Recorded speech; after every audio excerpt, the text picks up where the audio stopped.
I wonder why Bucky has 2 girls to dance with at this, tonight. And why does Steve have 0? Because Bucky, James Buchanan Barnes III is a classy motherfucker. That's why.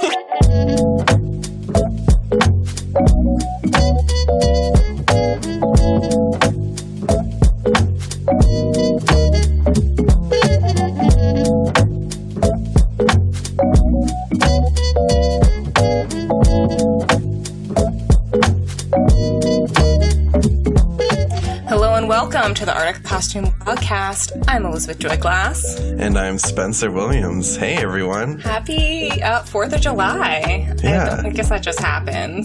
Yeah, so we're actually recording in June, but when this comes out, the 4th of July will have passed. So it's almost like we're speaking to our future selves. Yeah, Spencer, shh. People shouldn't know that. Oh, sorry. Oh, no, I'm joking. Future self, I hope you had a great 4th of July. I'm sure it was miserably hot outside. You probably stayed home, had some drinks by yourself, but it was probably worth it. All of our future selves had a great time drinking and setting stuff on fire. Because I'm sure some people set some stuff on fire, even if it was just fireworks. Apparently that's what we do. So we're here. Are you ready to do this? What did you do this morning? How do you prepare for the podcast? I attempted to get brunch. And I technically did get brunch. I didn't get the brunch I wanted, Spencer, and it was very frustrating. This is terrible news. Yeah. So there's this restaurant in my town. So I tell some friends, and they're like, "Oh yeah, like this looks good." Like they have pictures of mimosas at this place. So I'm like, brunch must be great. And, like, I'm a dummy and didn't check what their hours are on a Sunday. Oh, no. So we show up, and it's, like, way before they open. And she's like, I have to do stuff today. So she's like, I'd like to wait, but I can't. Our schedules didn't line up. So then today, me and 2 of my friends were like, okay, let's go get brunch. We'll go to this place. It opens at 11. I'm very stressed right now. I walk through the door. I walk up to the hostess stand. And she's just kind of like, oh, hi, welcome. Not asking, like, oh, how many people, like, the regular, like, Red let flag. me show you to your table. And I'm like, oh, table for 3. And she's like, so, our kitchen is currently closed. We only have the bar open. No. No explanation to why the kitchen was closed. I think the chef didn't show up. And I'm like, messing up my brunch plans. So that's what I tried to do. This is heartbreaking. I just love mimosas and I love brunch so hard. And because of the pandemic, it's been so long since I've had like a good bottomless mimosa moment. Same. Okay, well, next time we record, maybe we will send each other mimosas, or we could just buy our own.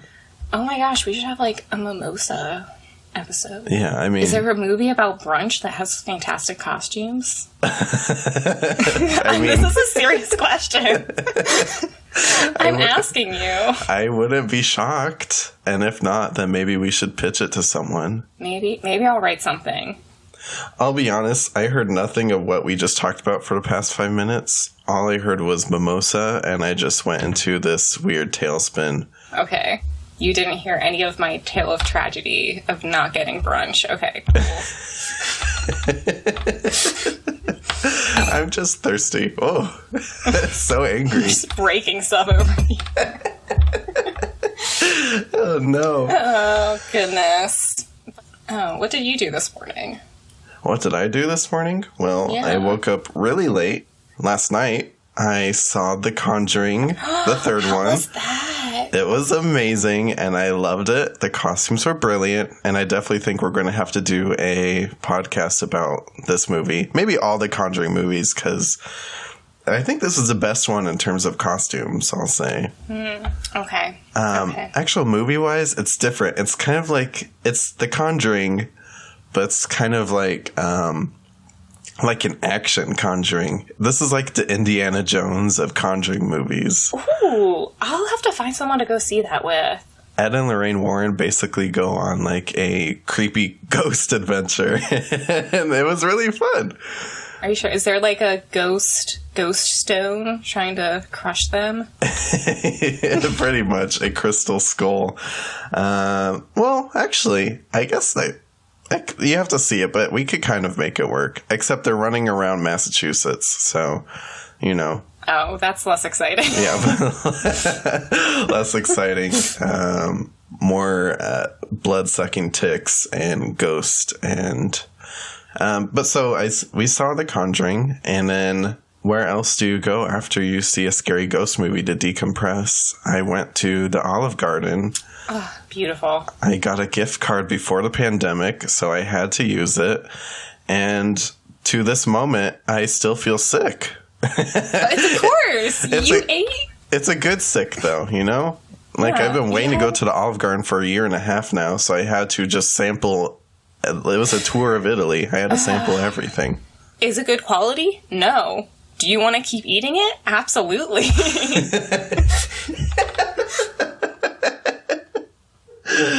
Olive Garden should always be on the table, and I will fight anyone who tries to step to me and tell me the Olive Garden isn't good. Okay, well, this podcast is now not going to be sponsored by the Olive Garden after that. I know, sorry, Olive Garden.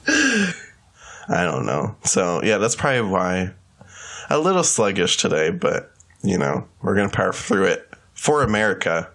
You know what poor fictional character did not have Olive Garden? Captain America, the First Avenger. Guys, this is who we're here to talk about. God, that was the best transition ever. I work with what we got. Yeah, I mean, we'll get there, but he definitely could use a Olive Garden breadstick or two. I know. I think that's actually a quote from the film. Oh, yeah. Doesn't someone say someone should get that boy a sandwich? I hate that line. Oh, yeah. I think that's Tommy Lee Jones. Somebody get that boy a sandwich. Oh, yeah. That was a good Tommy Lee Jones impersonation. Thank you. I worked on it for 30 seconds. I just want all of our lovely listeners to know this is not a spoiler-free zone. No. There's going to be spoilers all over the place, so...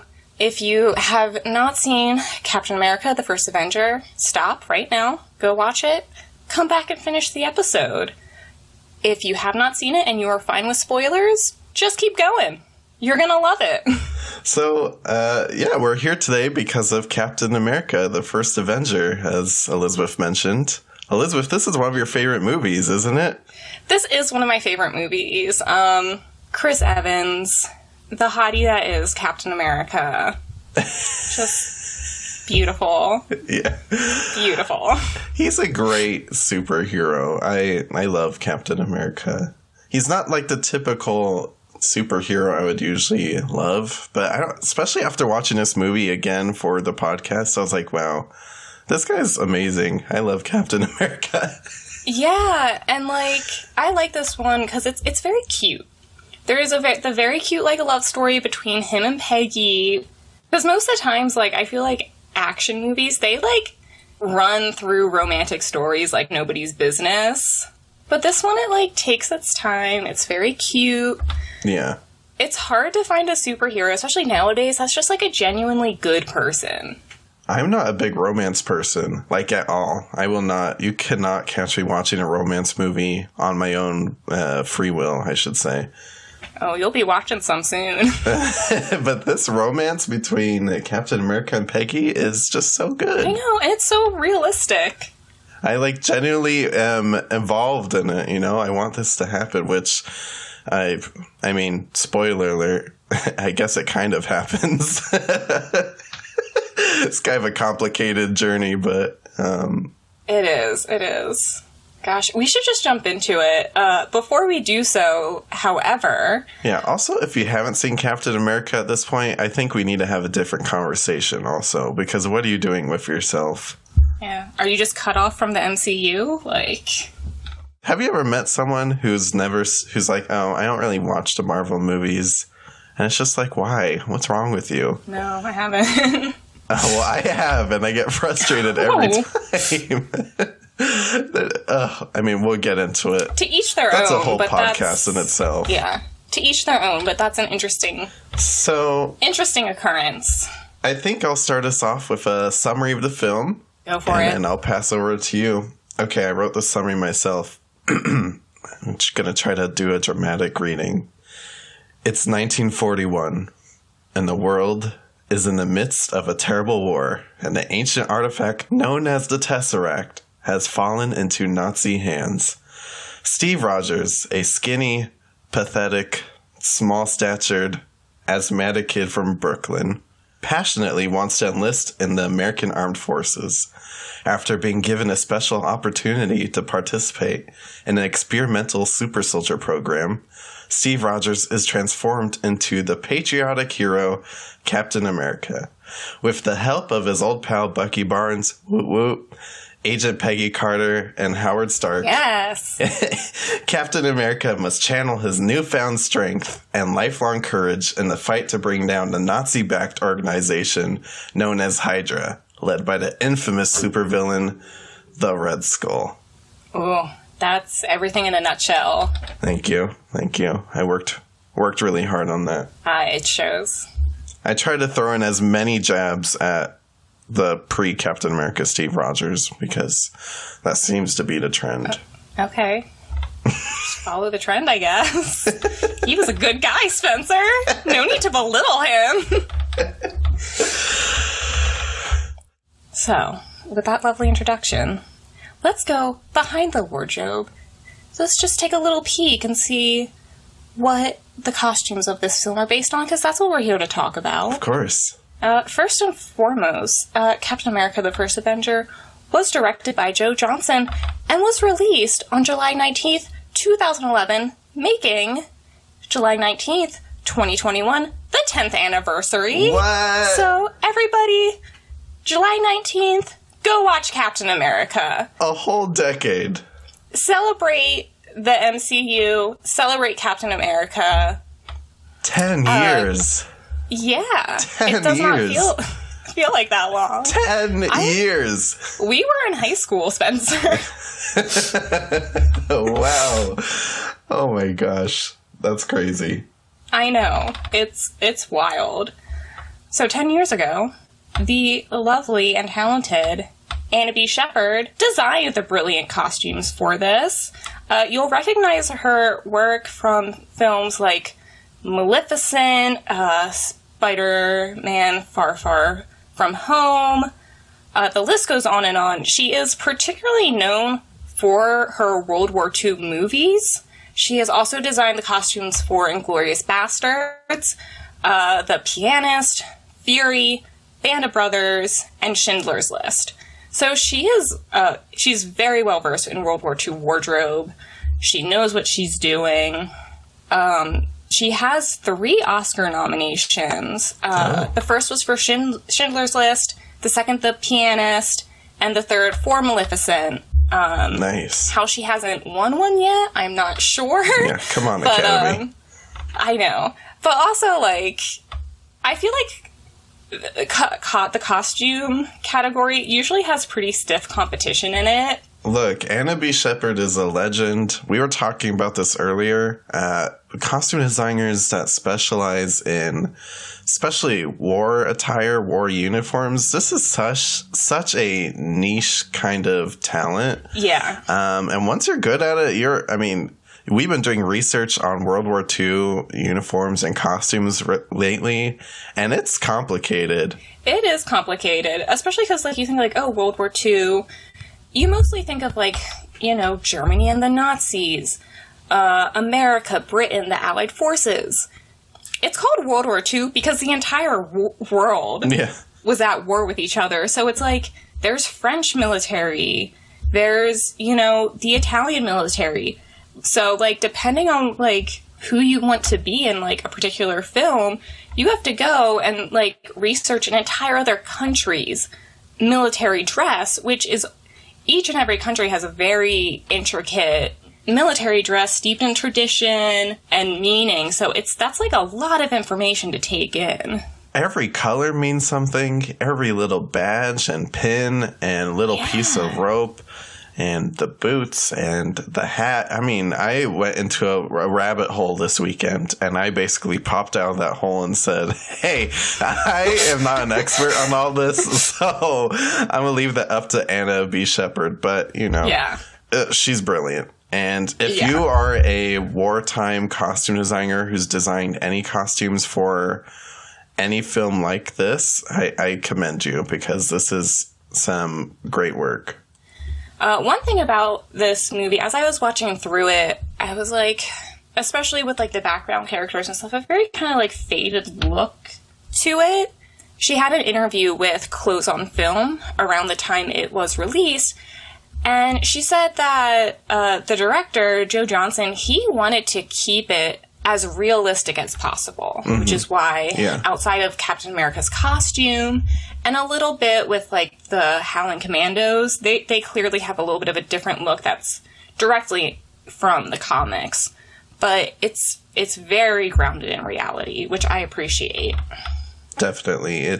There's so many historical reference in this film that just even doing research and looking at actual reference photos from the time, clearly Anna B. Sheppard has a very strong knowledge base of, you know, the historical accuracy of this time period and the costumes that she basically just took out from that time period of the real world and put into this movie. It's very masterful.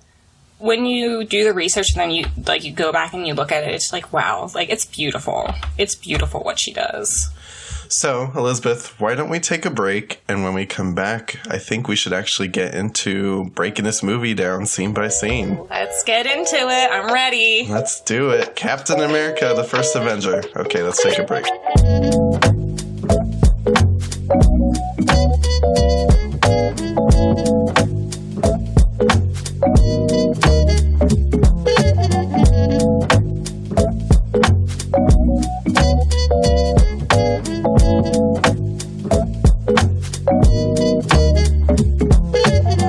So we're starting Captain America, the First Avenger. Are you ready to break down this movie, Elizabeth? I am so ready. I'm ready too. So the movie starts on this snowy icescape situation. This scene reminds me a lot of John Carpenter's The Thing from 1982. Please tell me you've seen that movie. I'm sorry to disappoint. Oh my god. Okay. So they're all wearing these, clearly it's very cold outside, and they're wearing lots of fur. It's convincingly cold. Seeing them in their like jackets with the fur trimmed hoods, I never like really well, it's the thing that's in every movie. They're somewhere cold, they have fur trimmed hoods. Yeah. So like I did a little bit of research, and it turns out the fur trim, it disrupts the airflow and actually helps create like a little bit of like warm air onto a person's face. I never thought about that. And it just looks so cozy and cuddly in that fur. I like it. It does. But I want to bring up when they start to dig deep into this frozen ship where Captain America is clearly frozen somewhere in here. And one of the people comes down in this really hardcore kind of mask. And I was like, wow, that's a nice mask. I'm going to need that mask when I keep going out in public, in the foreseeable future. It was sophisticated. It was clear. He wasn't fogging up the glass. Yeah. They find the shield. They find Captain America. I wish we got a peek at what he looked like when he was frozen in the ice, but we didn't get that full scope. I think we do in a different movie. Oh. Don't we? I don't remember. But I like to imagine he was in a pretty crazy pose or something. Or maybe he was I think he's just like frozen. Well, the people listening to this podcast frozen. Could not see the position you're doing right now. That's right. Yeah, but I mean, something like that. Maybe like walk like an Egyptian pose, or I don't know. I'm sure it's hilarious. Take us along, Elizabeth. I don't know why I'm trying to argue this point. I don't know. It is a very nice transition that they do after, like, oh, they shine it on the shield, and it takes us right into the next scene. That is very nice, but I agree with you. I do wish we had gotten a little, like...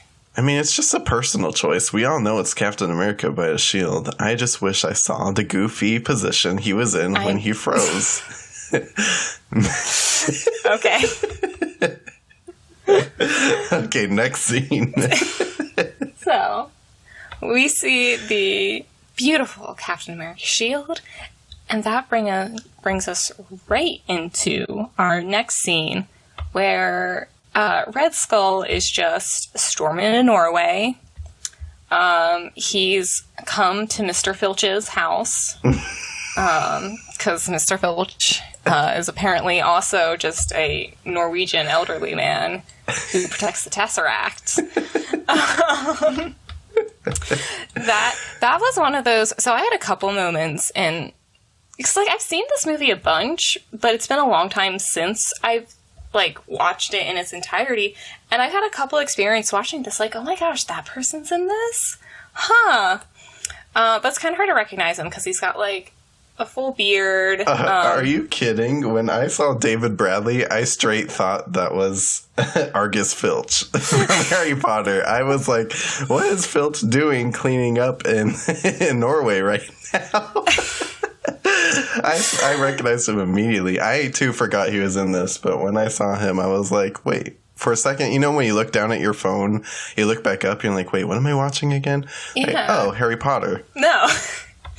But because he's got like a full beard, he's got this like long, like almost like sleek. He kind of looks like Rasputin a little bit. I see that in this scene. He's got that long, like almost like, I don't know if it's like an overcoat or like a sleeping jacket. Like, I don't know what it is, but his whole day has been ruined because Hugo Weaving decided to just look up his castle and search for the Tesseract. Yeah, I think that's kind of an understatement, but yeah, his Thursday is not looking up. His Thursday is ruined. His son is dead. It's a mess. It's all Red Skull's fault. Gotta say, Hugo Weaving in that Nazi uniform, he pulls it off. He looks pretty good. Yeah, okay, right. I was trying to figure out how to say this, but I'm like, Nazi uniforms are terrifying. They are. That is kind of the point, but they're creepy. But also in this movie, not all Nazi uniforms were all black, but in this movie they are. And the Red Skull looks creepy as hell. He does. But he also looks good too. I mean, he has a nice leather jacket with the Hydra brooch on it. I mean, he's put together. He looks good. He looks very dapper. Definitely looks evil, but he looks good. Oh yeah.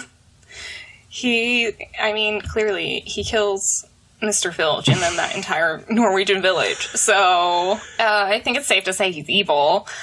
But I'm a big Hugo Weaving fan. I mean, we both know why, if you want to just tell everyone. Lord of the Rings is our favorite. is our favorite movie series. Whenever I see Lord Elrond, I just automatically am in a better mood. So yeah. How can that face not make you happy? But he looks great. But one other note on Hugo Weaving's outfit at this point, or we should say the Red Skull. His leather coat, I kind of looked into that silhouette, and it was known as a greatcoat, basically. It was worn by officers.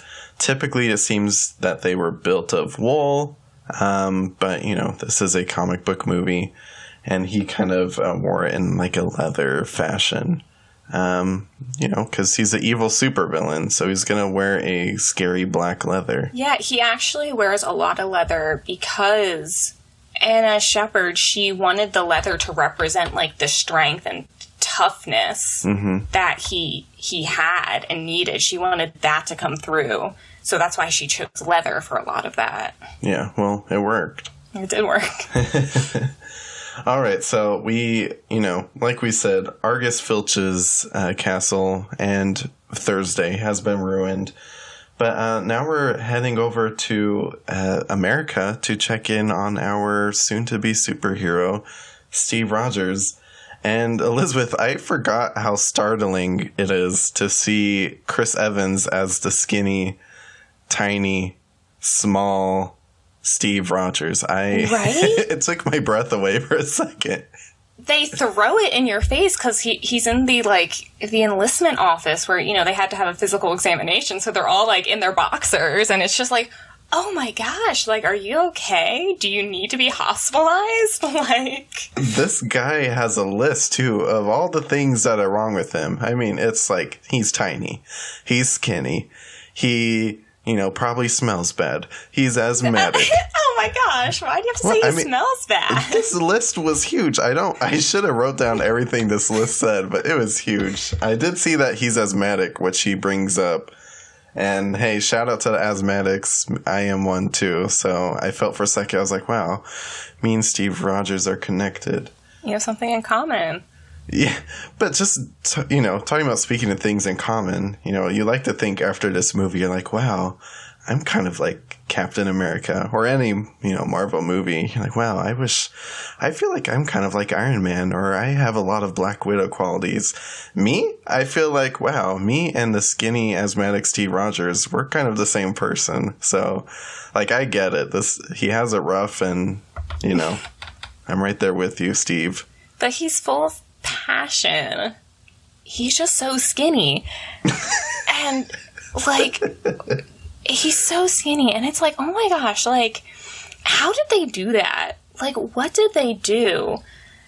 And, I remembered, kind of, watching some stuff about it before. They just had a body double, and they, superimposed his face onto the body double. His name, Leander Dini, is, the skinny Steve Rogers.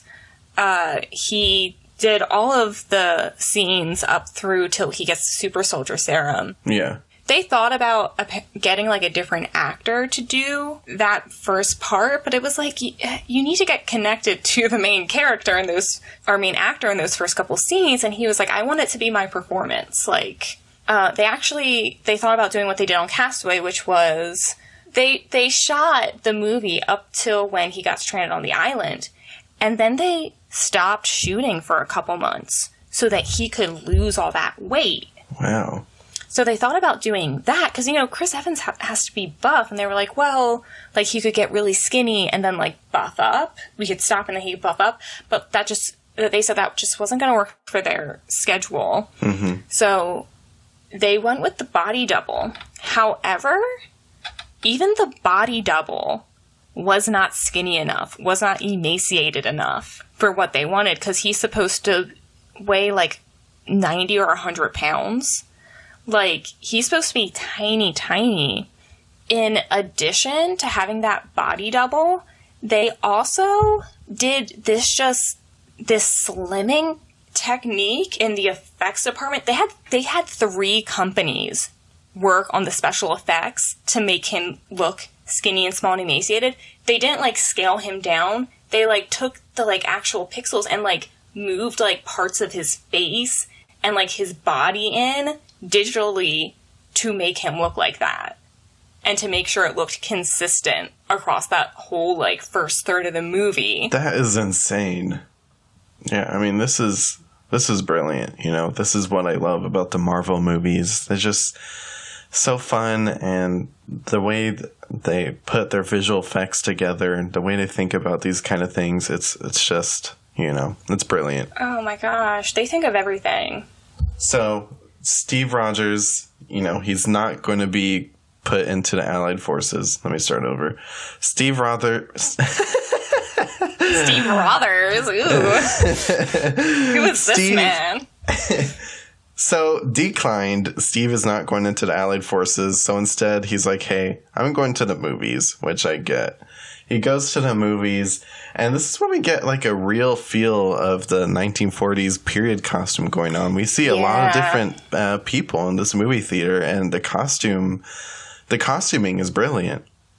Oh yeah, it looks like we're just watching a regular period piece right there. Totally. It's beautiful. Just, I was spotting different, women and men through the audience. And I was like, wow, this looks really awesome.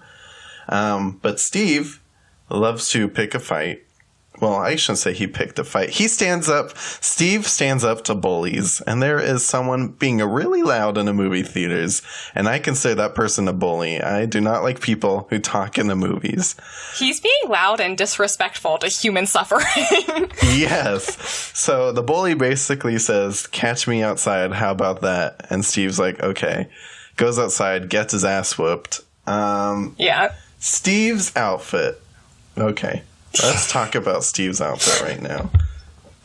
And I know this is on purpose from the costume design. Fits him. Nothing fits him. This outfit is terrible. I mean, his jacket is so baggy. His pants don't fit. It's way too big. Just everything's oversized. Steve looks pathetic. And nothing makes him look... And tan. Nothing makes him look... Tan. Nothing makes him look more pathetic, though, than when Bucky shows up. Because then it's like the real compare and contrast. It's like, yes. I wonder why Bucky has 2 girls to dance with at this, tonight. And why does Steve have 0? Because Bucky, James Buchanan Barnes III is a classy motherfucker.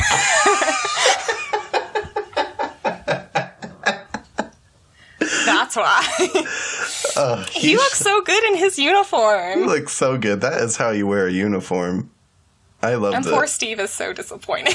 Steve, and, as we move into the next scene, when Steve and Bucky go to the Modern Marvels Pavilion, Steve doesn't change. No! He wears the same outfit. He's like, oh, we're going out clubbing tonight? Let me wear what I'm wearing now, because this is fine. Literally anything would have been better than this moment right here. It was the 40s. You did not wear a t-shirt out in public unless you were a ruffian. I'm just saying. I mean, maybe Bucky and Steve have had this conversation multiple times where he doesn't even try. Bucky's like, oh, you're wearing that?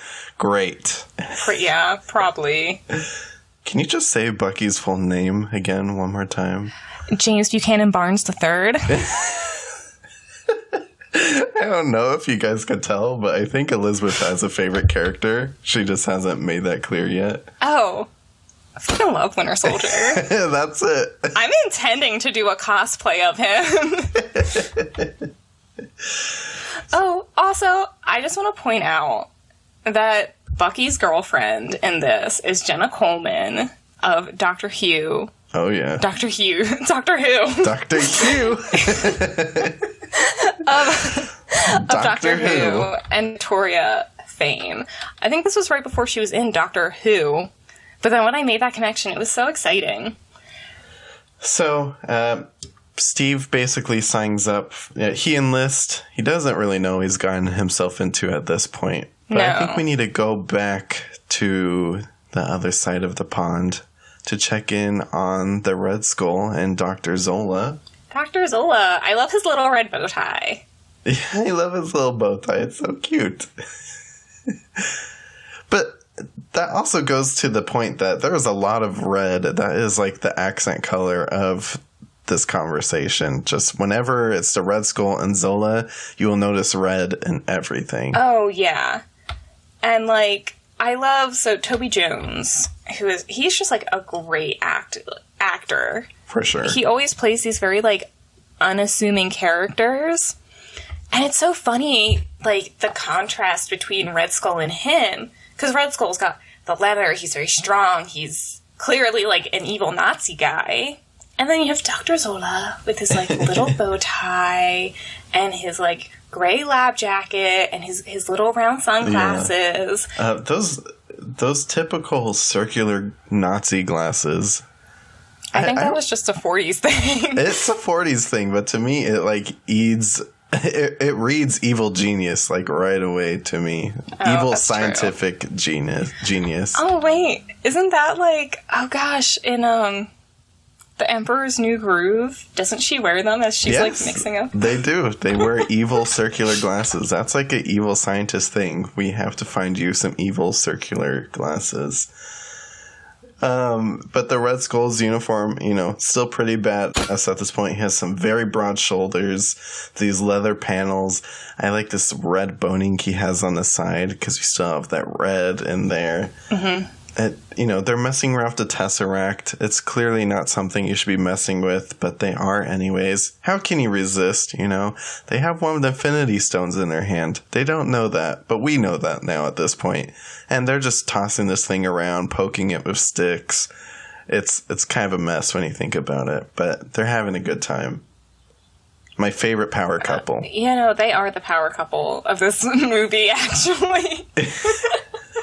Because, even, Agent Carter and Steve Rogers, he initiates a lot of the action that he does. She's just there to support him. But Zola and the Red Skull, they're a power team. They're really in it to get the evil shit done. Yeah, they're together forever. But speaking of Agent Peggy Carter, let's go back to America for a little bit, because now we're meeting Agent Carter for the first time. She has Captain America, I should say Steve at this point, Steve and all the other new recruits lined up.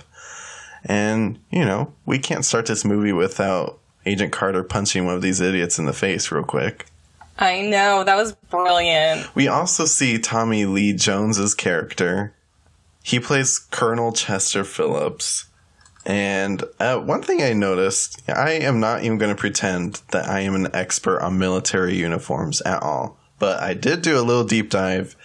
He has a tie that was tucked into his shirt, which I started to notice throughout the movie. Once you see it one time, you see it all the time. So I did some research. Yeah, I forgot to look this up. I did some research on this good. Because I was like, okay, that's something I could look up when it comes to military uniforms. Turns out it's a pretty simple answer. They had these long ties. They would tuck it in between their second and third button so their tie wouldn't get caught in heavy machinery. Hello? Oh. And it just kind of became that makes a lot of sense. It makes a lot of sense. It just kind of became like a fashion statement almost, It got tuck it in for safety and they thought it looked cool. So I'm going to start doing that with my ties now, in case I'm around any heavy machinery. That's a bold choice, but I support it. Once you see it once, you are going to notice it throughout this film 100,000 times. This basically just shows you how versed Anna B. Sheppard was in the times that we were in. She knew every little detail of this period, and it really translated to the point where you and I have to go Google some things like this. Like, why are they tucking their ties in? Duh, so it doesn't get caught in a giant wheel and, bad things happen. Yeah. But, like you said, this is the first time we get to see Agent Carter. Talk about, a lady ready for action who deserves to be where she is. She captures the camera every time she comes up. This is one of those small, kind of how our modern aesthetic kind of influences period pieces. Because when you look at women in those kind of military uniforms, because they did exist, there were women in the military, they just didn't fight like she does. Their uniforms are not that tailored. They look good and they are more fitted than a men's uniform, but they're still a little baggy and doesn't fit as well. Where she is that is tailored within an inch of its life. It makes her look incredible. She's practically a drill sergeant at one point. Yeah. Speaking of drill sergeant, we're gonna let all these troops go. We go into this athletics montage. I was exhausted watching them crawl around in the mud with the barbed wire. Steve is running in the background trying to catch up the whole time. I feel this so hard. I was exhausted just watching. So they line up again and Tommy Lee Jones is basically please, let's not talk about picking Steve Rogers. He's absolutely pathetic. He at one point he says, "Look at that. He is making me cry." But there's a line that Agent Carter yells at all the troops, and it's one of my favorite lines. Maybe you could read it because you have a very nice British accent. Faster, ladies, come on. My grandmother has more life in her. God rest her soul. Move it! Wow, that was brilliant. Thank you. Slow clap. Yeah, so this is a great scene.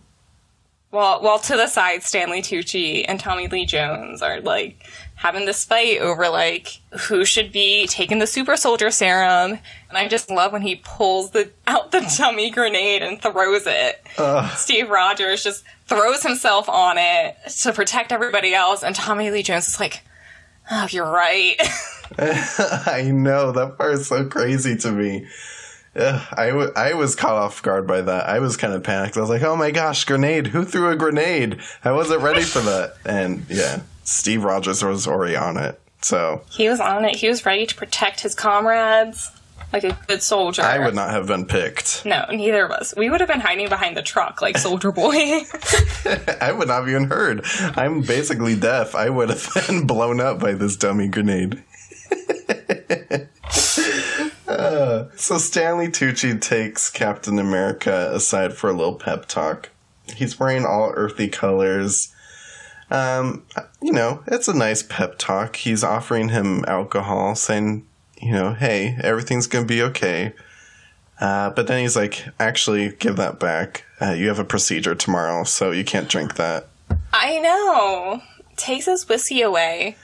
So let's check in on the Red Skull. He is in his evil laboratory, and he's getting his portrait done.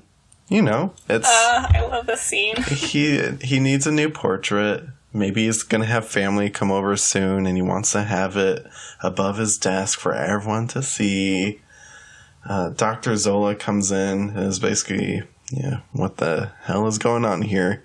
He sees the red paint on the canvas, and he's like, oh, this is interesting. And the Red Skull has to turn on the lights for him to see his face. We don't get to see his face. Yeah.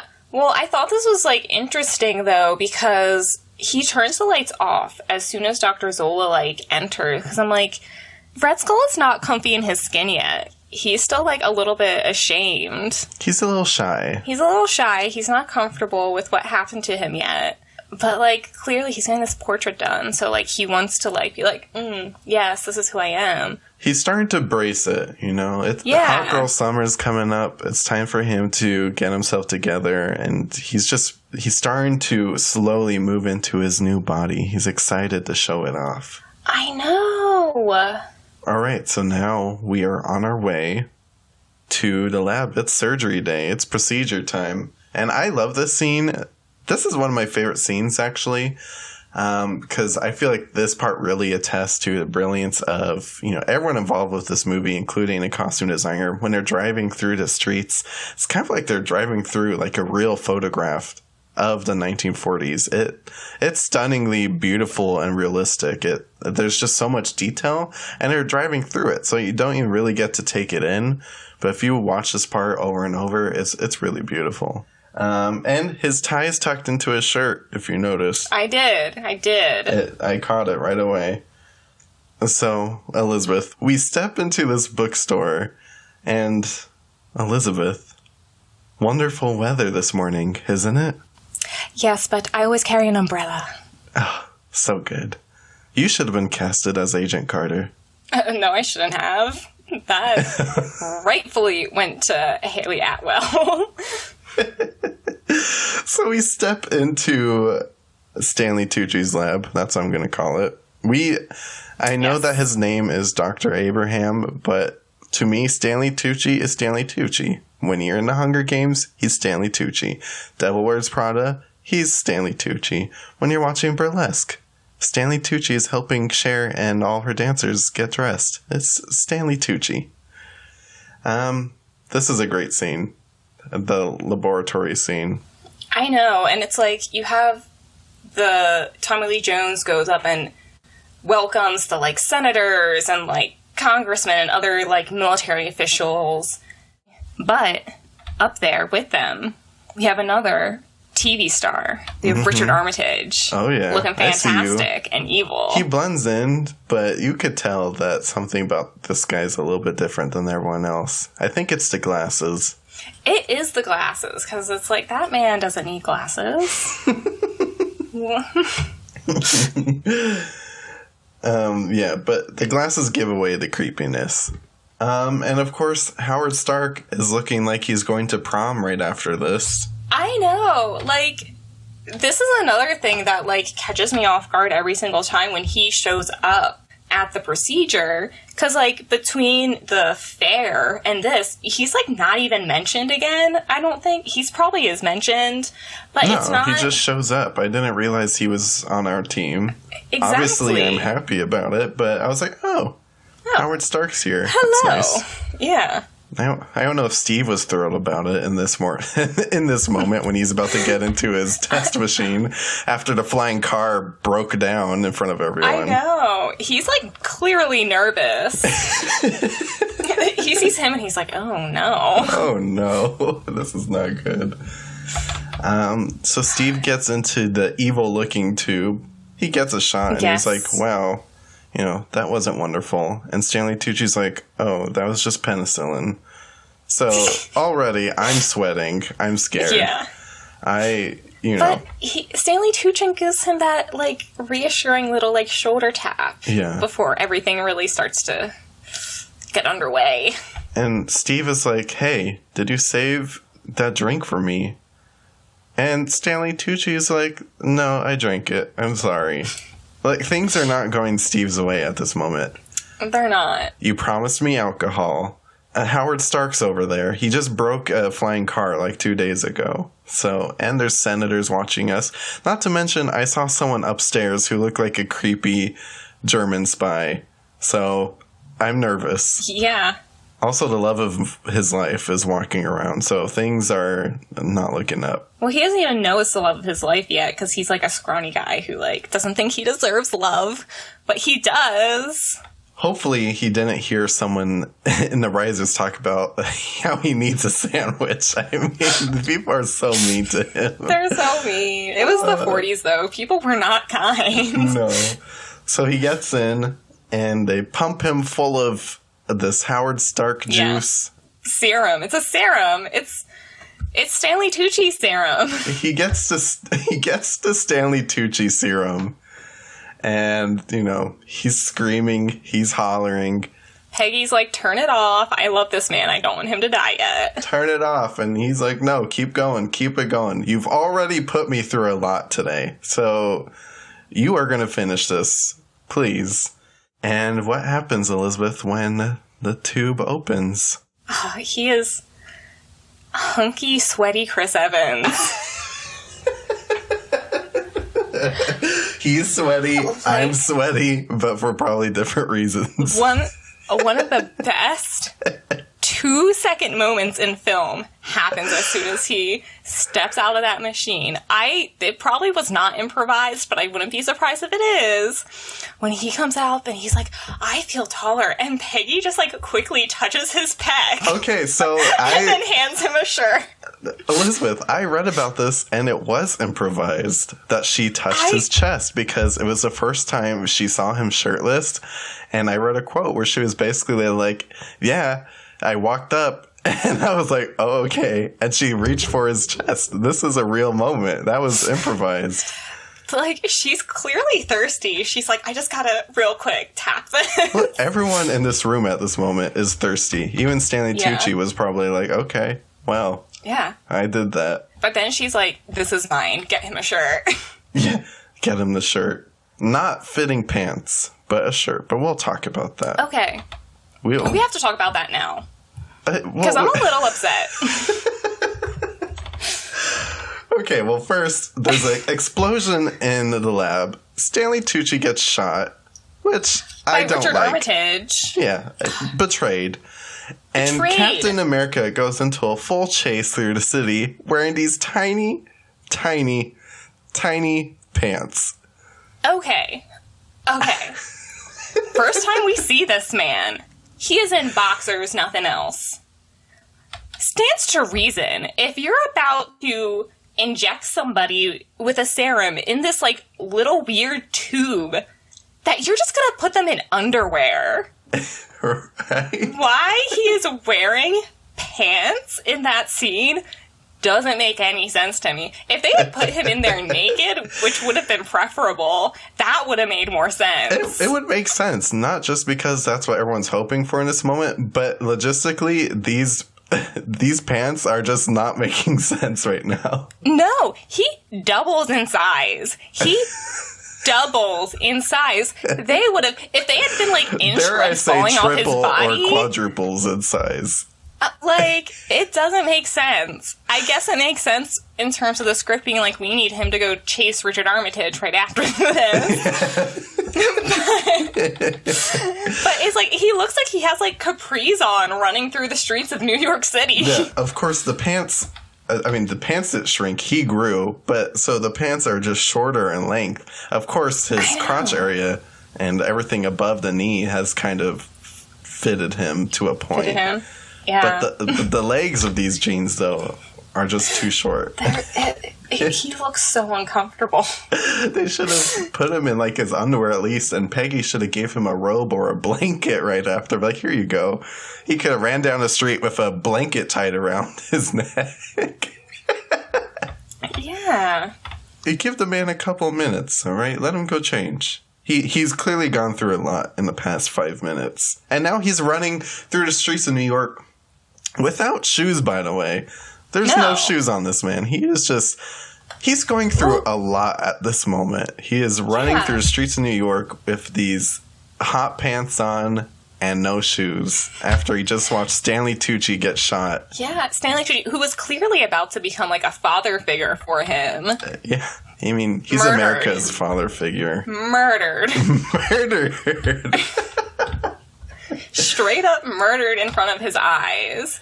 And he just goes like, taps his heart to remind him, you need to be a good man. That's why I chose you. I felt like he tapped me in the heart at that moment. He tapped us all in the heart at that moment. He continues to do it. Always the heart tapping.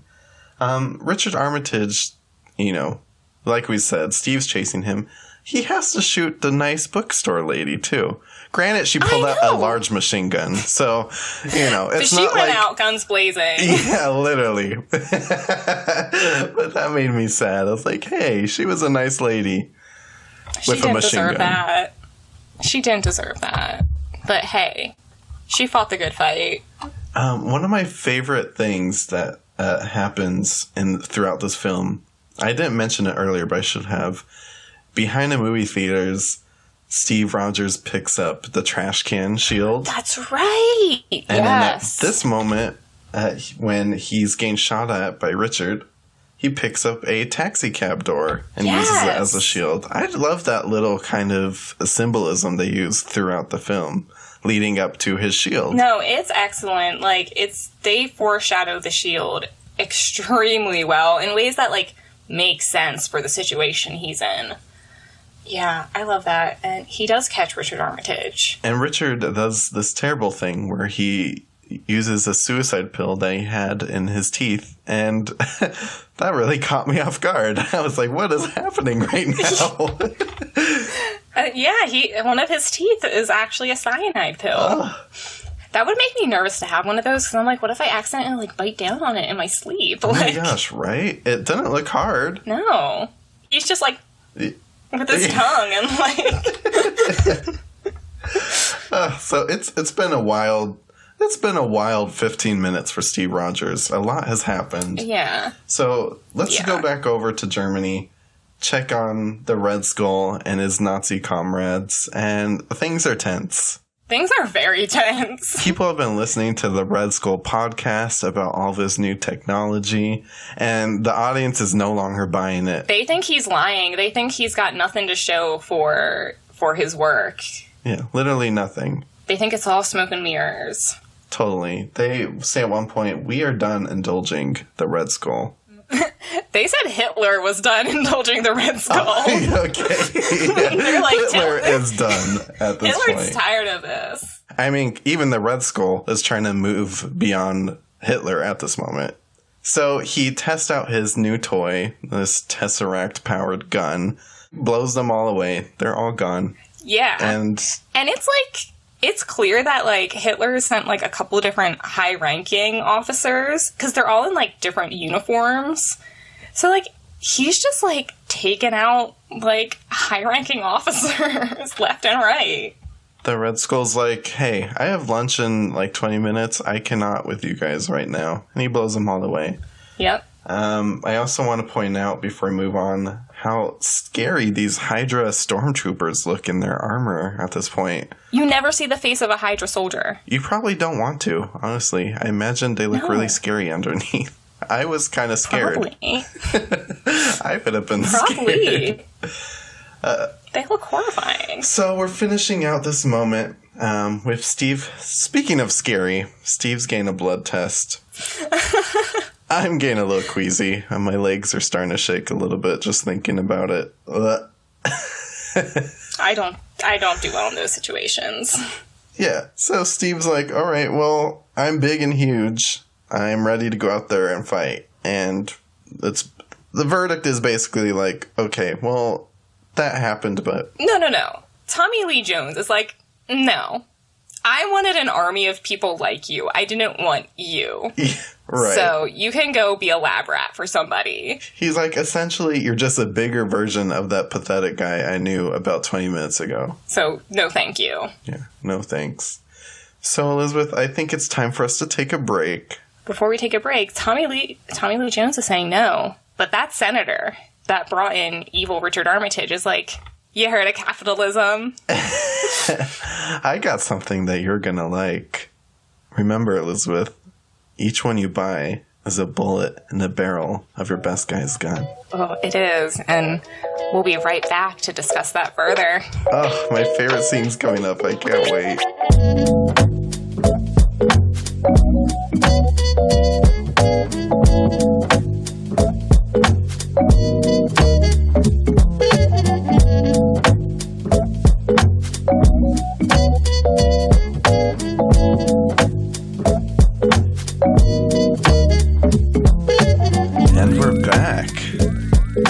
We're back to the Star-Spangled Man, your favorite scene. Who's strong and brave, here to save the American way. Who vows to fight like a man for what's right night and day. Who will campaign door to door for America. Carry the flag shore to shore for America. From Hoboken to Spokane. The Star-Spangled Man with a plan. Every bond sold is a bullet in the barrel of your best boy's gun. Yes. Is that what it is? Yes, you got it. Each one you buy is a bullet in the barrel of your best guy's gun. I love this scene. It is just like all the American propaganda of World War II rolled into like a 3-minute scene. Yeah, that's so good. This is that one scene I rewatch time and time again. All of the dancers behind him are in these really cute little outfits. There's so much happening here. We have the dorky Adolf Hitler in his little costume too. That's like adorable though when the little kids are like, oh my gosh, Captain America!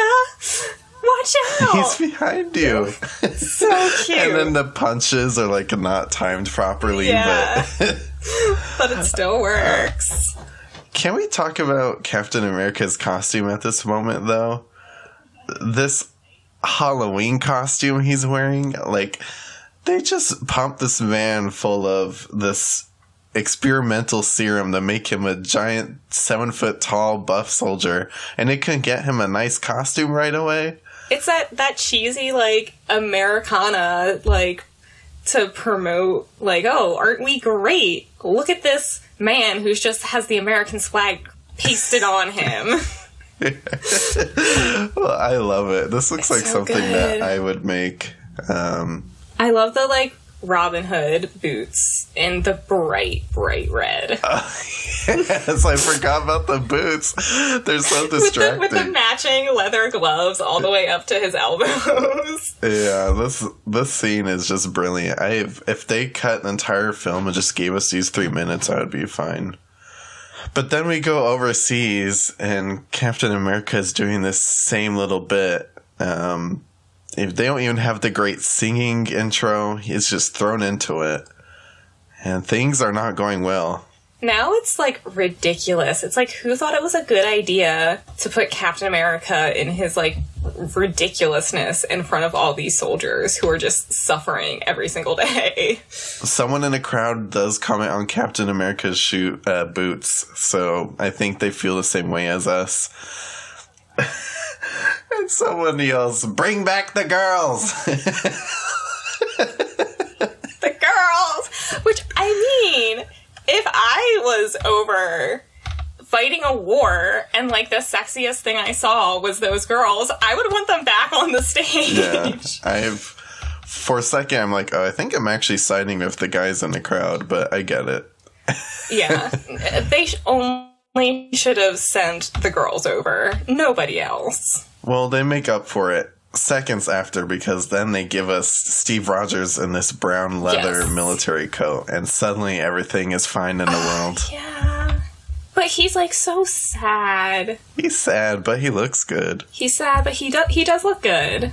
But then Peggy Carter just pops up looking fine. Oh, yeah, she looks amazing. It's one of those moments where, you know, your ex-girlfriend shows up after a while, and she's like, I see things are going good, and you're sitting there in your clown costume, just kind of crying on the side of the road. And she's like, I know you're crumbling on the inside. Yeah, no, where she sees it, but she also feels kind of bad. I mean, like I said, they did just jack him up full of all these experimental drugs. I know. And, like, that's what she says. She's like, you know, you were meant for so much more. And it's like, yeah, it's like, you know, Tommy Lee Jones is like, I asked for an army of people like you, not just you. But it's like, this is all you got. Why not use him? Like, so then Captain America finds out, though, that Elizabeth's most favorite character James, you is missing in action. He's missing! He is missing! Everybody, this is a crisis. This is a crisis, and Steve Rogers is here to save the day. He instantly is like, well, we gotta go. And Peggy's kind of like, okay, I guess I'll take you. You know, I'll call you an Uber if you need it. Yeah, and their Uber is the best Uber ever. It is Howard Stark in his personal plane. Howard Stark in his personal plane, still looking all dressed up, talking about fondue. Do you guys fondue? I know. Yeah, and for a second I was like, wait, do people actually say that? So I'm probably going to start including that in my vocabulary. You should just say that, like, when we're with our friends, and so I'll be the only one who actually knows what you're talking about. Yeah. Do you guys fondue? We didn't mention that Captain America went and stole one of the helmets from his performer girls. Yeah. He stole a helmet. He stole this, like, amazing leather jacket, and the pants. I think they're supposed to be from, like, a paratrooper uniform. And he keeps a shield. But he looks like this is the first moment where you're like, oh, he can actually, like, get it together and do something. Yeah, but also, how protective is this helmet really, though? I mean, they were dancing around in it. Is it really a strong protective helmet? I mean, it was probably easier to steal that than an actual... An actual helmet to protect you? Yeah. From Hydra? But he looks good. He looks good, and, like, it's such a instant, like, great, you know, night and day moment. He shows up on this evil Hydra base, here to save his friend, and his outfit is just completely different, and he looks good. He looks like Captain America now. Yeah. So he gets this, like, cooler outfit on. He actually looks ready to go. And we go to where they're all being held. And we have Bowler Hat Guy. Bowler Hat Guy. It's so kind of Hydra to let him keep his bowler hat while he's being a prisoner of war. Right? I thought that was so funny that they let him keep it. Well, here you go, sir. Don't forget your hat. But Bucky is not here, so Captain America goes into a full-on search for, say his full name again. James Buchanan Barnes III. Mm-hmm. He goes looking for James Buchanan. Eventually finds him. The building is basically starting to collapse as the prisoners are tearing this place apart. But Captain America finds Bucky, and Bucky gives this really great line. Captain America says, "I thought you were dead." And Bucky says, "I thought you were smaller." I know. You can tell he's just, he's been tortured. It hasn't been a good time. So he's catching up Bucky. They're trying to escape. And this is, the first time you get to see the Howling Commandos all getting into action. Oh, yeah. But this leads to one of my favorite scenes, actually, is when Steve and Bucky are on this bridge. The building is collapsing, and we see the Red Skull for the first time. He rips his face off. He rips his face off, and it just made me realize how, evil the Red Skull is, but how much of a cool Marvel villain the Red Skull really was. Yeah. So I watched the behind the scenes of, how they made the prosthetics, because it was mostly prosthetics with just, digital enhancement. I was thinking it was, mostly digital. It wasn't. So David White made the prosthetics for it.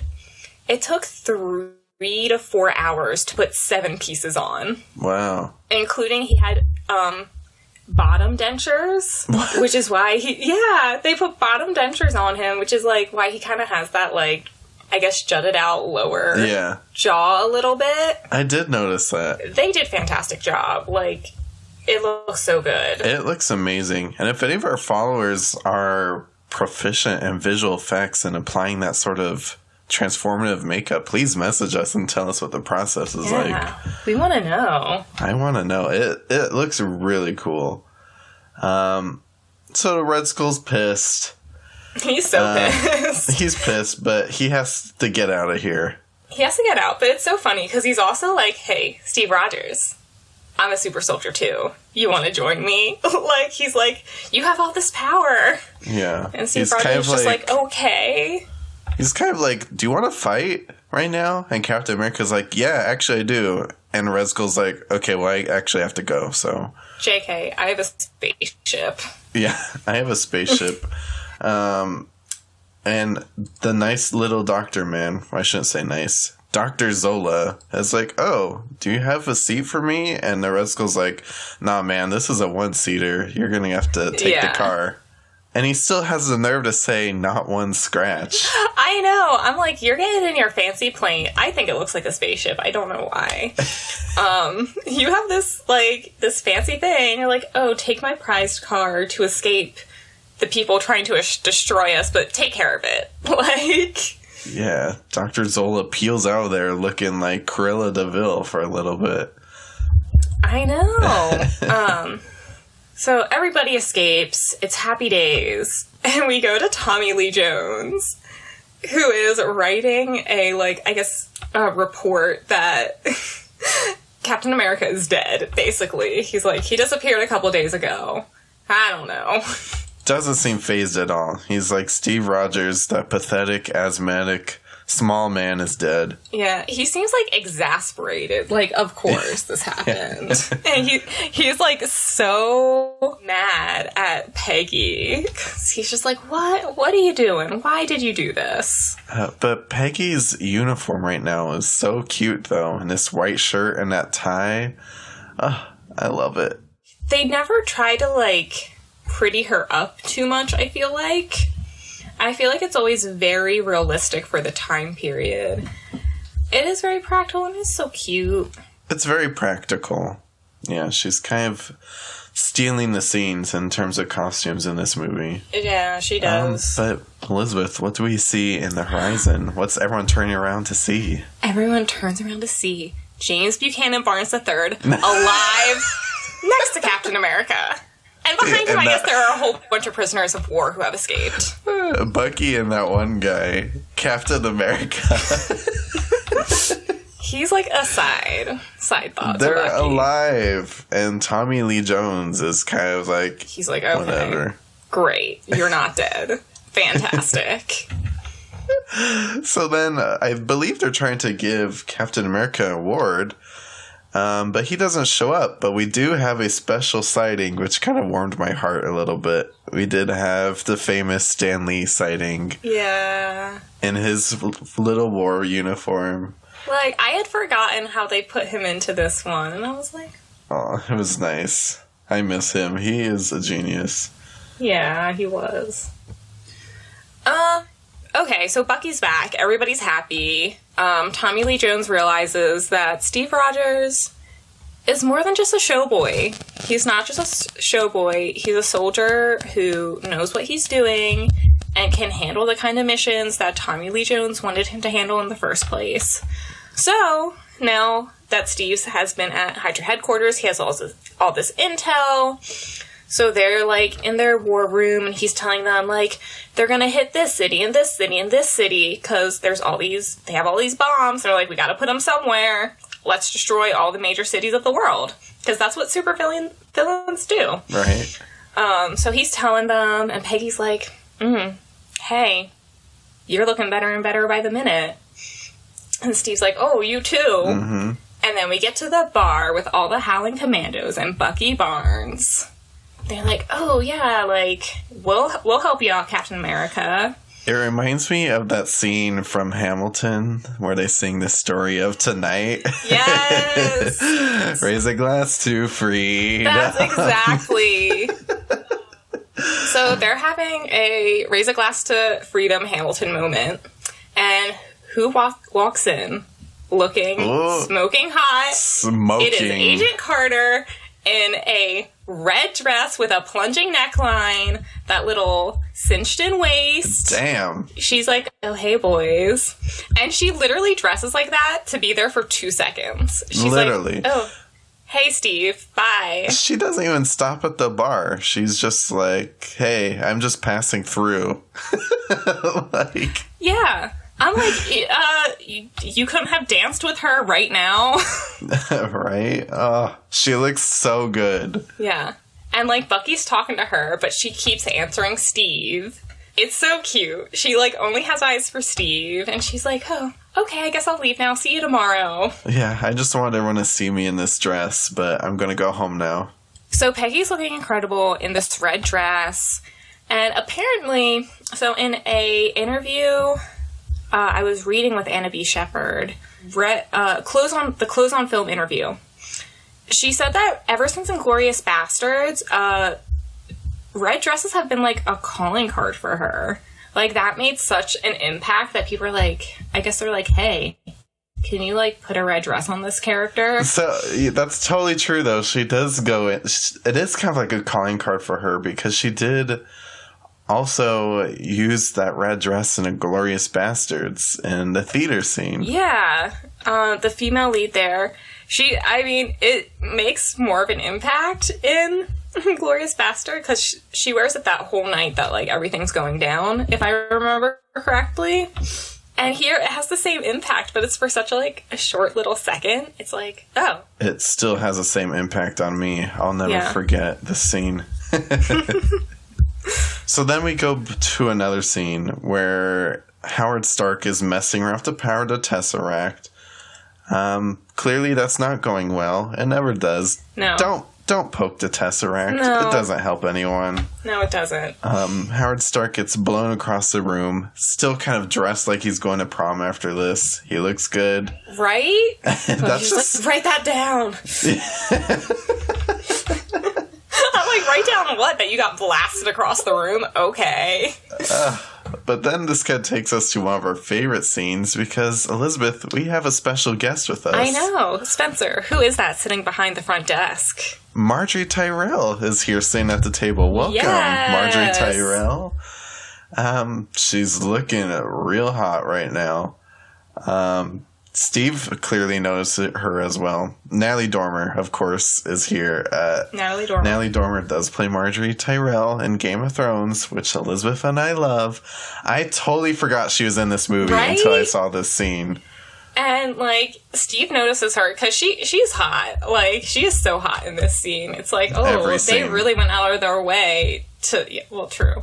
But, like, she's, like, clearly got, like, a push-up on. Like, her hair is immaculate. And she is looking Steve Rogers up and down. And she's like, you deserve a thank you for all you've given to this country, and just pulls him into a dark corner. Pulls him into a dark corner and just gives him a great kiss. Yeah. Of course, Peggy Carter walks around the corner, too, which... She walks around the corner, and this is probably her in, like, her most, like, dressed down state that we ever see her. Because, I mean, she still looks incredible. She's got that, like, button-up on. It's, like, kind of open. But she's probably like, so you went for the secretary. I see how it goes. Yeah, she's real pissed right now. I was pissed, too. I was like, Steve, how dare you? You should have been, like, focusing on Peggy. But also, he has, like, no social skills at this point. He's kind of like me. That's true. Getting out of this pandemic, you know? I don't remember how to talk to anyone, especially not talk to a girl at this moment. That sounds terrifying. Yeah, talking to a date does not sound great right now. No. So, Steve is going down to Howard Stark's lab to get suited up. Yeah. I did not realize that Howard Stark was responsible for Captain America's suit. Oh, yeah. And I just love that scene because he picks up the vibranium shield and he's like, oh, yeah, this is... Him and Stark are like, oh, yeah, this is great. And he's like, oh, can you paint this? And he's like, Peggy, look, like a little boy. He's like, Peggy, look at what I found. Look at my new shield. She shoots him. She straight shot him. I yelped. I think she shot him a couple of times, and they just, like, bounce off, and I'm like, you're lucky you didn't hurt anybody else. Elizabeth, you know me. I have my volume up on my TV to a good 120, and then whatever the max volume is. Did you just destroy whatever was left of your hearing? It's one of those moments where you're looking at your phone and Peggy blasts off those 2 shots on the shield. I'm about ducking covered underneath my couch. I was scared. Oh my god. Steve was scared. If I was scared, Steve must have been scared. Steve was scared. Howard was scared. Because this is the 1940s. Like, women don't act like that. That's why she's a badass and we love her so much. Yeah. They're just, like, bewildered. And then Steve's like, I have some ideas about the costume. And I love how Howard's just like, oh, yeah, whatever you want. Sure, whatever. You literally just got shot at by a woman. Sure. Well, I think after these gunshots, I think you and I need to take a break and collect ourselves. I know. That's like a big moment, and then everything starts going down. Yeah, when we come back, we have ourselves a montage. Yeah.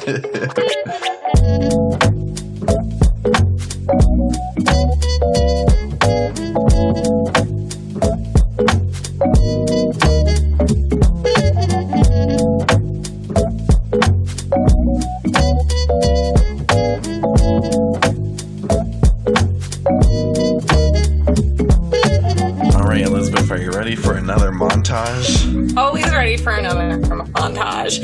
I like montages in movies, especially like when I'm at home, because this is when like I get up, like I get another like drink and some popcorn, and then sit back down.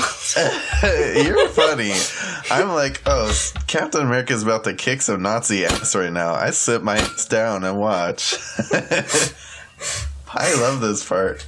Captain America is just punching people, throwing his shield all of a sudden, which I don't know where he learned that trick, by the way. I know. I'm like, I would have liked to see him like like in Falcon and the Winter Soldier when he's like practicing. Yeah, totally. He's throwing grenades in this giant tank. Yeah. And we get to see Captain America in his new suit. Oh, and this suit looks so good. It looks so good. Stark's like, I'm gonna make this good for you, man. And when talking to Clothes on Film, she talked about, making it a little bit. And there's really nothing that would not have been available. In the 1940s, she said there's, like, a little bit of spandex.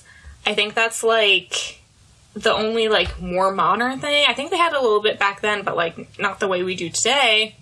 So they started with, like, a paratrooper's outfit. Mm-hmm.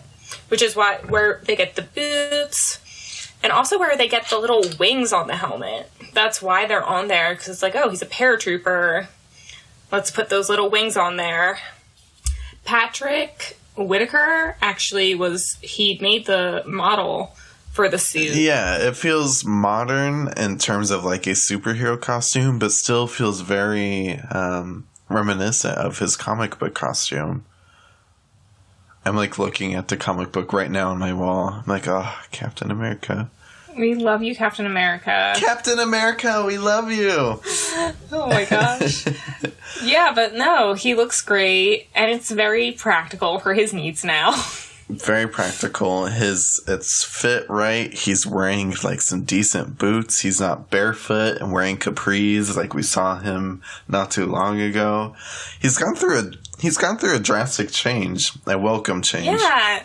So, and he's dressed for the role he's inhabiting.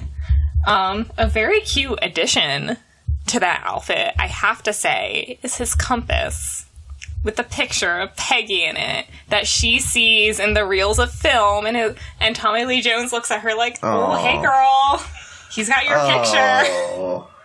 Yeah, I see a little Peggy Carter cameo in this war film. But because Captain America is really tearing it up right now, Red Skull's pissed. But he's so mad. I have to say, Elizabeth, and I don't know how you're going to feel about this, but this is my favorite costume of the entire film. Ooh, that's fair. That's very fair. The Red Skull's wearing like this black leather duster with this like leather strapped harness and a huge belt. It's like almost this crossbody type harness thing. He's evil as fuck, but he looks so good at this He part. really does, and I think he's trying to inhabit, because he's basically like, forget Hitler, forget the Nazis, I'm doing this on my own. So he very much now inhabiting the role of like the leader. Yeah.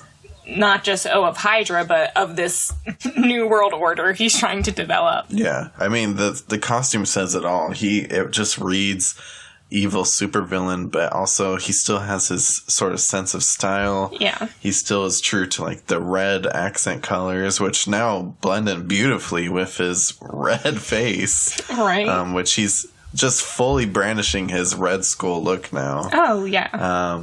He's totally in his own right now, ready to take on the world. He's not messing around anymore with this guy in pajamas chasing around Hydra. He's ready. Let's wrap this up right now. Yeah. He's so done with Steve Rogers. Yeah. But that's definitely my favorite costume.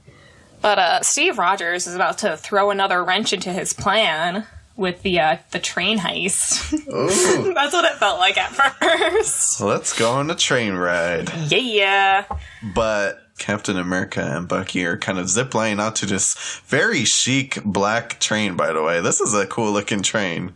Also, I have to say, this is like your first like good look of Bucky as a Howling Commando. And he looks like very fine in his like navy double-breasted jacket and like his little like paratrooper pants. He's like, oh, Bucky, look at you. Look at you being ready to fight alongside your best friends. This is Elizabeth's internal dialogue. She's just totally distracted every time Bucky's on screen. I'm not going to say he's my favorite character in the MCU, but he's my favorite character in the MCU. Yeah, okay, there it is, everyone. You all heard it here first. They get onto the chic black train, and instantly it's like we have these evil Terminator-looking, kind of reminiscent like of... RoboCop-y. Yeah, that was reminiscent of the flamethrower Iron Man suit that we saw from the first Iron Man movie, which did come out before this Captain America film. Where it's just this I think big... the first two came out before Captain America. Yeah, totally. This was an unexpected wrench in the plan, which leads to the worst part of this movie. Oh no. Take a breath, it's okay. When James Buchanan Barnes III gets thrown off the train into the oblivion and dies. It's awful. How do you feel right now? Not good. Like, it's okay, because I know, like, he survives, but now he has 90 years of pain and trauma ahead of him, Spencer. That's not fair. No, I still feel sad every time I see him fall off the cliff. And Captain America's trying to save him. He's trying. We did get this nice little moment, though, where Bucky picks up Captain America's shield and uses it for a quick second. Oh, yeah. He went out in style. Out in style. Poor Bucky. Can we just Poor get Bucky. one more Elizabeth moment of you reading his full name? It's in this moment that we temporarily say goodbye to James Buchanan Barnes III.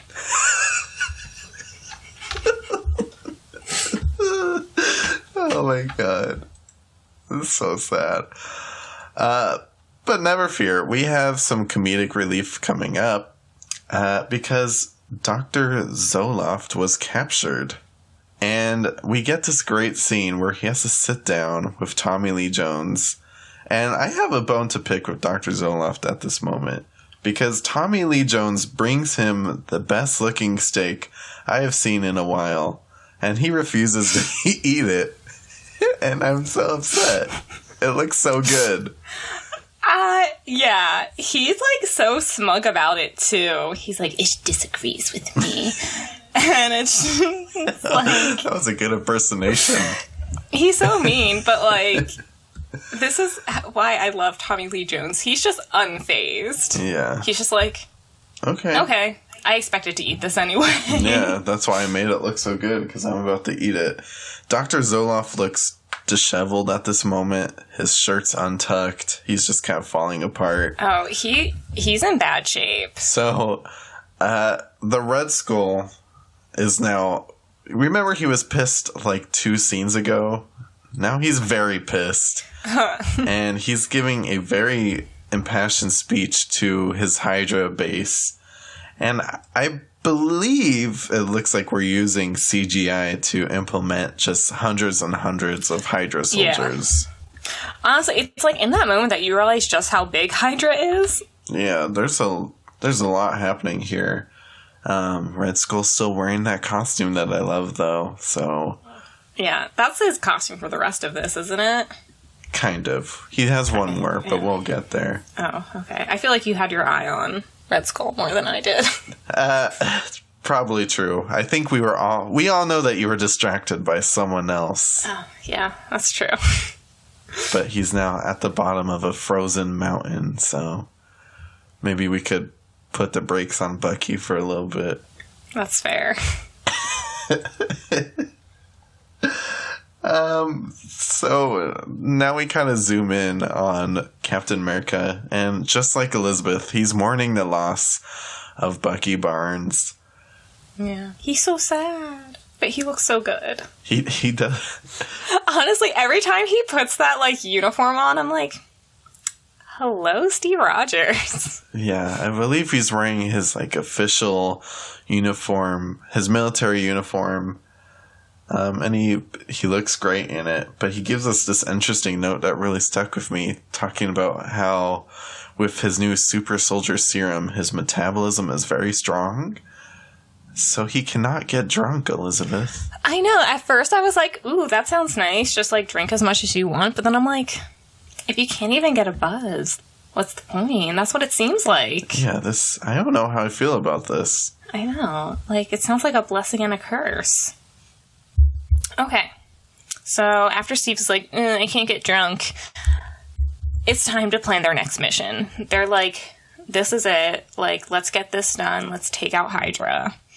Steve is there. Peggy's there. Stark is there. Tommy Lee Jones is there. They're all like, let's do this. And then we get to see Captain America looking good on a motorcycle. The moment we're all waiting for. I love this scene. Do people just instantly look badass when they're on a motorcycle? Is that how it works? Yes. I think it's just fair to say that instantly upon sitting on a motorcycle, you have become a badass. Yeah. Captain America's flying through these woods. He has all sorts of gadgets. He has like little flamethrowers coming out of his motorcycle. He has this little slot on the front of it where he could put his shield, which I thought was a nice touch. That's pretty smart. Mm-hmm. It is. And then he comes upon these evil-looking Iron Man replicas. It reminds me of that scene in Iron Man where he, Tony Stark, not Howard Stark, has to break out of this cave. Captain America has arrived at a pickle. Yeah. He has. But I kind of think this is the part of the plan, because Captain America then ends up inside this mountain base with the Red Skull. And here we have the Red Skull in one of his final costumes. He's wearing looks like a black leather shirt with overalls over it. So it's like casual Red Skull, but it's still black leather. So he still looks like an evil mastermind. But this is also such a dramatic moment, because isn't this when they temporarily capture Steve? Yeah, I mean, he's captured. Red Skull basically says, "What makes you so special?" And Captain America's like, "I'm just a guy from Brooklyn." He gets so pissed at that. And Red Skull gives him a nice punch to the face and puts that talk to rest. Yeah. And Red Skull's about to use one of his scary Hydra guns to just end Captain America right now. But then who do we have smash through the windows? America. Yeah! The Allied forces are here to save the day. Yes. You think he's alone infiltrating the base, but no. Peggy's there, Tommy Lee Jones is there. Everyone's here to back him up. And I love her little outfit here. She's got like that really nice not red. She's got that really nice brown leather jacket. She's got her collar and tie. But then she's got those like puffy, almost paratrooper pants. And she's got her rifle. She's right there with everybody else, ready to take out Hydra.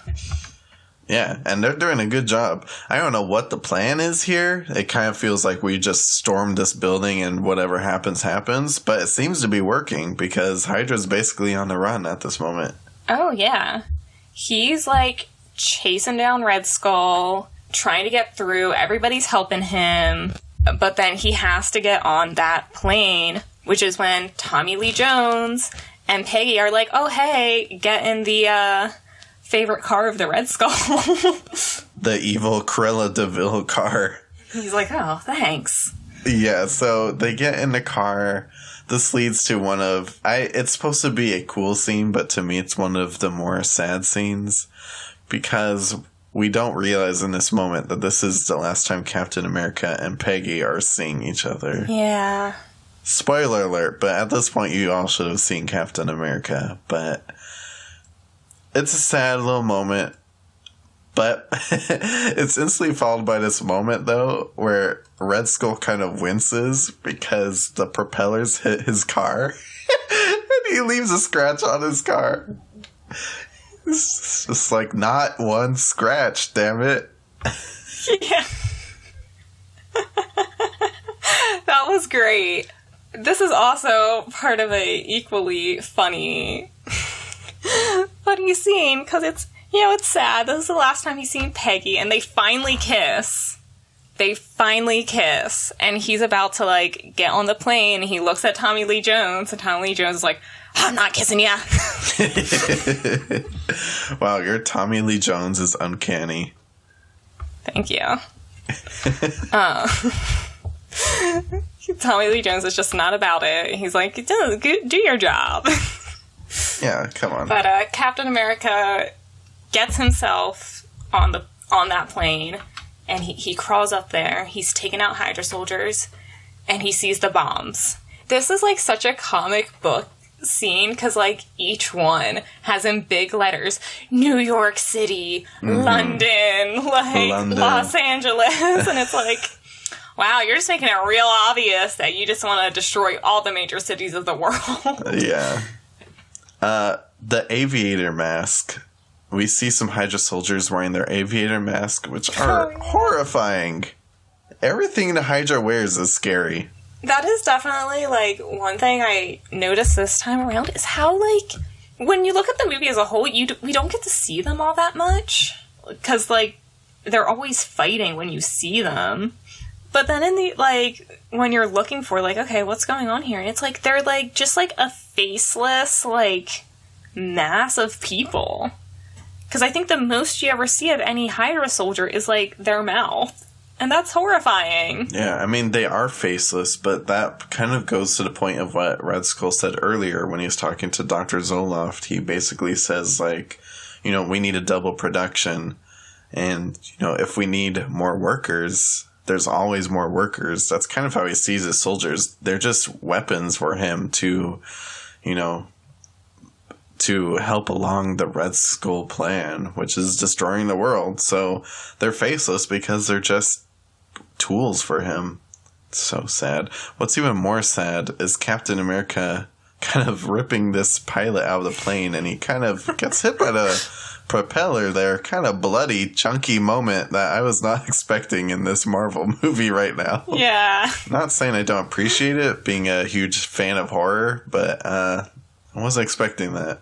So this is the moment. We're here. Captain America finally gets onto the plane with Red Skull. And after a quick little battle, the Red Skull grabs the Tesseract. And I guess he's expecting the Tesseract to really help him destroy Captain America in this moment. But actually instead, the Tesseract's like, actually, I have a different idea. And the Red Skull is transported away to another realm, thus bringing us to the end of the Red Skull in this film. I forgot that was what happened, honestly. I just want to say that I felt like Hugo Weaving did a great job as the Red Skull in this film. This is the last we see him. I thought he did a good job. He did an excellent job, which it's like, I don't think I've ever seen him perform poorly. So... don't even get me started. Lord of the Rings talk on the edge of my tongue right there. We cannot get into that subject. We'll never come back out. But yes, he's excellent. His exit to the movie is very abrupt and, like, unexpected, because, like, that's what you expect in a superhero movie, is for the superhero to kill or capture the villain. Mm-hmm. But no, that's not what happens. And we get to even more than Bucky dying. We get to the saddest part of the film, when Steve realizes he does not know how to fly this plane, and the bombs are about to just go on their merry way, and he has to crash the plane with himself inside of it. Ugh. This part's always so hard to watch. Yeah, it's very clear to Steve, it's very clear to Tommy Lee Jones, that he is not getting out of this alive. You never see her, like, really show strong emotion, and here she is just slowly breaking down. I like this scene. I mean, I hate this scene, but I love this scene at the same time, because it feels like such a long moment where we're sitting there just kind of watching them have this conversation. Yeah, and like, when really is this plane though. going to crash? You know, it's like a long, like, just waiting the inevitable. It's really kind of painful. So that brings us to the end of the film. Howard Stark is searching around an ocean. Tommy Lee Jones has his final moment where he gives Peggy the folder of our dearly departed Captain America. And it has the scrawny photo of him, which is the photo she keeps for the rest of her life to remember her long-lost love. She keeps the scrawny photo? How romantic is that? Yes! Did you not realize that in all the other movies and TV shows? No, I mean, maybe at some point, but not until this moment I didn't realize that. Yes. Because that is the picture so of the man she fell in love with. That's terrible. And then we get an even more adorable scene of these little kids playing Captain America. Another callback. And he has the trash can shield. Yeah. It's so cute. They're running around New York being Captain America and the Howling Commandos. And it just ends on that lovely... It's almost like a postcard scene. Yes. Where it's like, I would mail a small message to somebody on the back of that picture. I was gonna say, it reminds me of like a real life photograph from World War II era. And I love the callback with the trash can shields. We see that, I think now, 3-4 times throughout the film.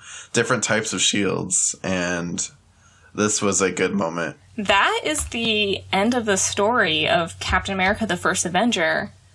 But it is not the end of Steve Rogers' story. No. To Steve Rogers' dismay at this moment, he wakes up in this really stuffy, like, this room feels hot. Yeah. You know, like when you wake up after a long nap and you're, like, sweaty and you don't know where you are? But it's very much like, oh, yeah, this is totally like a military hospital in the middle of New York City, because, like, 40s, they weren't going to have air conditioning in that place. Yeah. But he wakes up and he's, like, clearly very suspicious right off the bat. Mm-hmm. He's listening to a baseball game, and you could just see it on his face. He's like, what the hell? Just, like, the pure confusion. Yeah, and he literally says to the woman who comes in, and he's like, I was at that baseball game, so... This isn't real. Which is an awkward moment between everyone who's just kind of like, oh, who screwed that up? The intern who built this set right now is behind the scenes like, oh no. I didn't do my research correctly. Wait, what moment did he go into the ice again? We go on one of these famous Captain America chases where he smashes through the building and he's running down a street without shoes once again. But I am thankful that his pants fit this time. I know. He might not be wearing shoes, but at least he's not wearing those capris from earlier in the film. He's got appropriate pantaloons on. And we're gifted a little scene with Nick Fury. Yeah! Samuel L. Jackson. Nick Fury is basically like, sir, you might want to sit down for this one. Yeah. He's just like, okay, here's the information. Nobody you know is still alive. Oh, God. Can you imagine? That is such a great story, but so scary. Yeah, and just the look on his face, he's like, I love that the first thing he thinks is like, oh, I missed my dance with Peggy. Oh, my heart. It's so sad. So sad. And with that, Elizabeth, we are at the end of Captain America, the First Avenger. We did it. We did do it. I feel very patriotic right now. Yes. I mostly only feel patriotic when watching Marvel films. That's a common feeling, I feel like. Well, Elizabeth, we did it. Captain America, the First Avenger, directed by Joe Johnston, and costume designed by the amazing Anna B. Sheppard. It was a treat to watch that again. I had forgotten what a really just like a kind of feel-good movie that was. Even though it had a lot of sad parts, it still makes you feel good. It does. And Anna B. Sheppard did a brilliant job with the costume design on this film. It felt very real. She did put her own kind of twist to it being a comic book movie, but I just loved every look in this film. Yeah. I think that's what I do like about it, because she could have gone very, like, caricature of the 1940s, you know, wartime America. It would have been very easy, and the film would have still looked incredible and had a very, like, unique style to it. But I like that it was grounded, that, you know, they only did that kind of caricature stuff where it was appropriate. For sure. Well, that brings us to the end of our second episode of the podcast. Yeah! Tune back in next week as we are going to talk about our first TV miniseries, Elizabeth. Oh, yeah, everybody. Get ready. Next week, we're talking about Netflix Holston. Oh, yeah. I'm so excited. It's such a good show. Such a good show. Ewan McGregor is one of my favorite actors, so always excited to talk about him. We're replacing Bucky Barnes with Obi-Wan Kenobi. Each week, I think I'll just focus on a man crush to obsess over through the episode. Right. Well, thank you, everyone, for listening. Yes. Thank you all for listening. Please subscribe to our show. Give us a 5-star text review if you are so inclined. We would very much appreciate that. And have a wonderful week. Have a good week, everyone. Bye. Bye-bye. The Art of Costume Blogcast is hosted by Elizabeth Joy Glass and Spencer Williams. Produced by Elizabeth Joy Glass with associate producer Spencer Williams. Our sound design and engineering is done by Daniel White. Follow us on Instagram at The Art of Costume Pod. Or visit theartofcostumeblogcast.com for all blogcast updates. For more costume reviews, deep dives, and interviews, visit theartofcostume.com. A blog dedicated to highlighting the best in costume design.